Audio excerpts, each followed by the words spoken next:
I've come to the sad realization that the truth is that no one is going to come and help. You are on your own. And I realize that for myself as well, personally. When it comes to the challenge that is occurring around what's gone on in the pandemic, nobody is going to come and help. Everybody has taken their stance already. They're either silent, they're challenging it, or they are already vocal. And if they are, they have already suffered the consequences of speaking out. One of the most important points, though, lies with this principle of the furin cleavage site.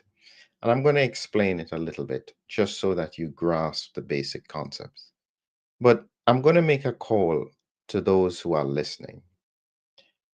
When I realize that your loved ones, your family, your friends, who may be suffering at the moment, and some of you may be suffering with health issues related to the pandemic, there seems to be a general silence across the board and somewhat of a disinterest in the issues that need to be addressed.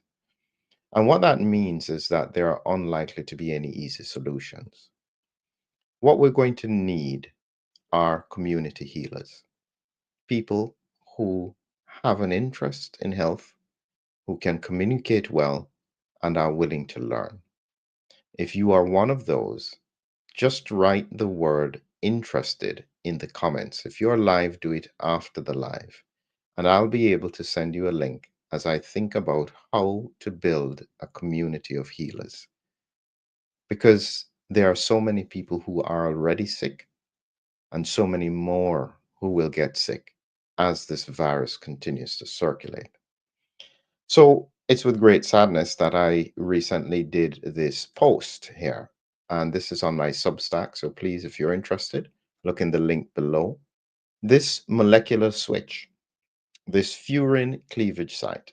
And to help you to understand it, it's like a key that opens the doors to a multitude of cells. It's a simple little piece on the virus, but the implications of it are so huge that nobody wants to talk about it. So, firstly, understand what it is. And I've got here a paper that they did the work of demonstrating the importance of this furin cleavage site. So, they took the furin cleavage site off the virus and they tested it in mice at the time. And this is all the way from January of 2021. So that means that they were doing this in 2020. And what they found, it was essentially that the mutant variant with the altered furin cleavage site doesn't transmit very well. And so what it indicates is that fundamentally there would be no pandemic without this little furin cleavage site. So you may be thinking, or you've heard about it. What exactly is that? So you have to look at the spike protein, and this is from the same paper. And this image here is giving you an idea as to what this furin cleavage site is. So this is the whole spike protein. And then this little piece here is the furin cleavage site. This is it blown up. Okay. Now, this is not present on any other human coronavirus. It's on some other animal coronaviruses, but this was a huge jump. And to understand how significant that jump is, you have to realize that a few years ago, I did a presentation, and I'll just show you here.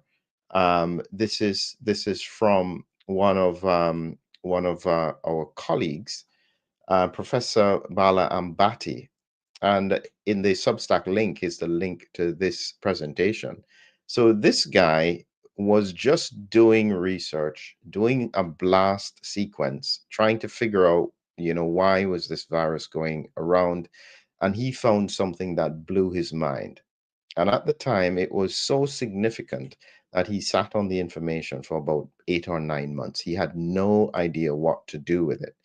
Um, and because of that situation, he then eventually put together a group of people who put a paper together where, and this is the paper that they did, and I know some of the authors. This is why I got a chance to talk to him about this furin-cleavage site, MSH3 homology, and potential recombination linked to the SARS-CoV-2 furin-cleavage site. So they did this whole paper talking about that because they recognized how unusual this 12 nucleotide fluorine-cleavage site is. And in effect, in the paper, they highlighted that the chance of it occurring randomly, because this is what you're being told, um, as they said, recombination in an intermediate host is an unlikely explanation. They said the chances of this occurring randomly was like 1 trillion to 1. So no wonder that the paper didn't get as much traction as it should. Um, but this furin cleavage site, and just so that you see it again in case you've missed it, this tiny little area here, it's just 12 nucleoside sequences. This is it here. TC, CTC, CGG, CGG, GCA, CGT. And this codes for specific proteins. And this tiny little thing is able to make this virus so much more transmissible. So here is the reason why, because it helps to split the S1 and the S2 subunit. Kind of, it's right at the junction and it helps to separate them so that it makes entry more easy into a cell. And the simple analogy to think of what that furin cleavage site is like a Swiss Army knife. So if you imagine having a Swiss Army knife that is closed and you need to open it to take out the scissors or the knife, it has a little groove in it that you can put your nail in and pull it open. The furin cleavage site is like that groove. Without it, it's not impossible, but it's really difficult to pull out the scissors or the wine opener or the knife. It's very difficult. But with the groove, you can suddenly just flick it out. And that is what the furin cleavage site does. It makes it so much more efficient for the virus to enter the cell.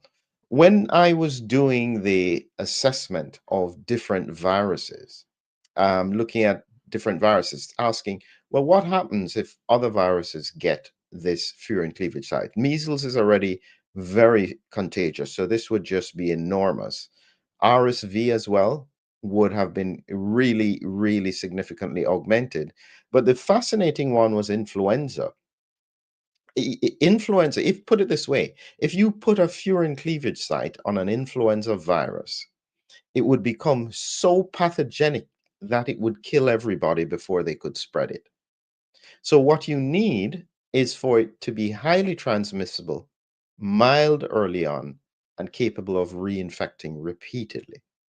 That is the perfect virus to cause problems. And this is where we are. So, one of the realities is that COVID at the moment is not going to stop circulating in highly vaccinated regions because this cohort can't control the mucosal immunity to be able to prevent infection effectively. And so we have a very serious problem ahead of us where this virus, that because of the furin cleavage site, it gives it access to multiple other cells. So once it gets into the bloodstream, it can infect a whole variety of cells. It is it to show you what it does. I'm going to try and see if I can get this a bit bigger, hopefully.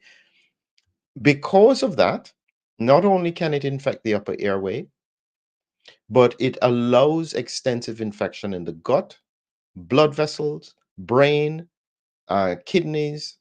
This is what makes the damage so very serious. And Well, you may ask, well, why is it such a big deal to figure out where it came from? The problem at the moment is that it's not being taken seriously enough, in my view, by the scientific community. They think that just because people are not in intensive care, it's no big deal. But as I've shown recently, mortality is still up.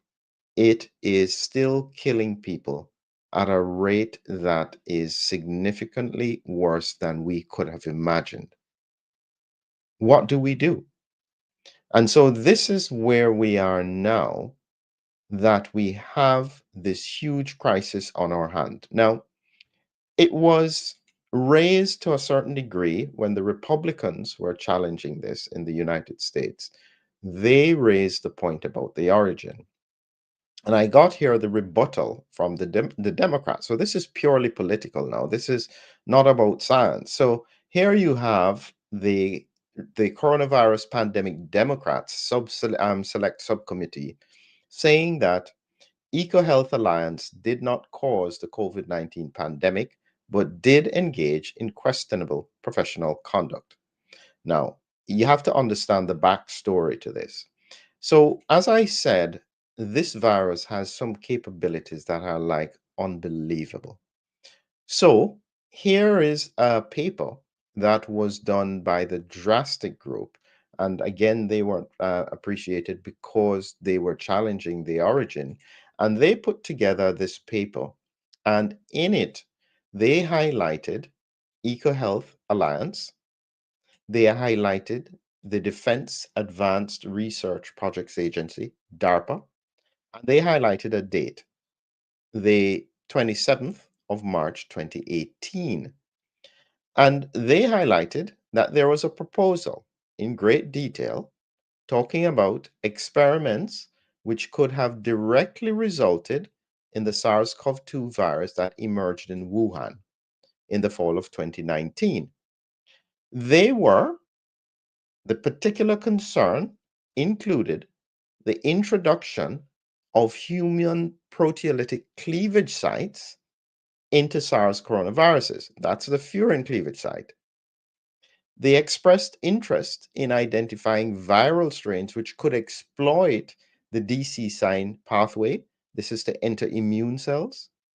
Introduction of key RBD receptor binding domain residues to increase the affinity. As well, they were looking at how to boost suppression of interferon responses. This is like the perfect description of what we have got. This was, remember, 27th of March 2018. Now, the reason that the Democrats got involved in this is because they mentioned again this EcoHealth Alliance. They did not cause it. So under the summary here, they were raising the fact that the Republican-led sub-select committee was trying to blame the origin, and so this is now all politics. And so they were arguing about the grants from NIAID and the National Institute of Health, looking at the funding to the EcoHealth Alliance, and they did their probe and they decided from their analysis that EcoHealth Alliance, even though that information was there, they did not cause this because they didn't get the funding for it. What that effectively saying is this. Now, just think about this a minute. I'll just go back to the citation. This was proposed to the US. DARPA rejected the proposal. Okay? They went with 5 other groups for their initiative. Why would you think it not possible that they went elsewhere to get funding to do exactly the same thing? Because they planned it, they thought about it. This was supposed to be gain of function work to see what would happen if a virus like that was formed. That's the argument. And I don't know if it was accidental, I don't know if it was deliberate, I don't know. But the reality is, when you think about this from a practical point of view, and For me, this is like watching Law and Order. I've had an interest in watching Law and Order recently, and it would be the equivalent of someone saying, "Yep, they planned to do this action, but they didn't get the money for it, so they didn't do it. But the same plan that they had occurred with the same person. They said they didn't do it. Their fingerprint was there." And you go, okay, that makes sense. They said they didn't do it. I'm sorry, that's just naive. And so where we are now is an awful situation. This is now politics. Politics will not acknowledge this. The implications and the liability is too big. So nobody is going to acknowledge this. And so what it means, you're in this on your own. Nobody's coming to help you, because to come to help you, they'd have to acknowledge there's a problem. They are not going to acknowledge there's a problem. And so therefore, nobody can come to help you, because you can only mitigate something if it's serious enough to warrant investigation and mitigation. If it's not anything that warrants it, there is no help coming. This is why we need a community. And I thought about it, got the inspiration today. So if you are interested, write interested in the comments after the live, and I will then send you a link as I try to figure out how to build this. What we need are people who are interested in people, who want to help, who want to protect. You don't have to be a doctor. You don't have to be a nurse. You could be a cleaner. You could work on the streets. As long as you can understand the foundations of science and you can take a good history, that means that talk to people compassionately, get information out of them, help to understand what it is that's going on, you should be able to help. But we need a revolution at this moment. Because right now, the more you look at this, the worse it appears. And the reality is that if there has not been interest before, the interest is not going to be coming in the near future. We've got to find a way forward. And I don't think that there's going to be an easy solution, because what we're dealing with here is one of the most complex viruses that we have ever seen. I want to remind you what was planned. At the end, this is the last point I'll make. Think about this. Here is what they wanted to do. They wanted to create a virus that was able, because of introduction of proteolytic cleavage sites like the furin-cleavage sites, that it would make something like a SARS-like coronavirus far more effective at transmitting. So they also wanted to identify or create ways that they could exploit the DC sign pathway. This is a receptor that is on immune cells. And so they were looking for how you could get this virus to also infect immune cells. They wanted to make it far more bindingly affinity to ACE2. That would mean, in my view, that you would have more risk of autoimmune responses. And critically, they wanted to improve the ability of the virus to suppress interferon responses, which would mean your immune system would be delayed at responding and stopping the infection and increase, therefore, transmissibility. This is like the prototype of the perfect pandemic virus. It's just coincidental that they described this in 2018 and the pandemic happened in 2019. It is purely coincidental. Remember that. Remember, you have been told that. Don't worry about anything else. The glove does not fit. If you understand that, you'll know what I'm talking about. And so, therefore, this is where we are. We are dealing with one of the most dangerous viruses out there because of the fact that it is so transmissible and it is able to circulate through the population quietly, doing horrendous damage. We need answers. And at the moment, the only people who may be able to find them is you. So let's join together. Let's find a way to make a movement. Let's educate each other. Let's find solutions for people because we need answers. And only us will seem as though we're going to find a way forward. Have a great evening.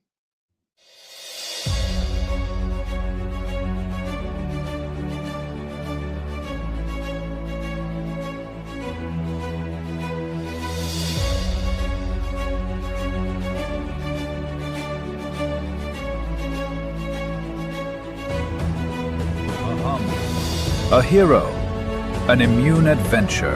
Humming Heroes, your lyrical guide to the body's defenders. Now on Amazon. Check the links below.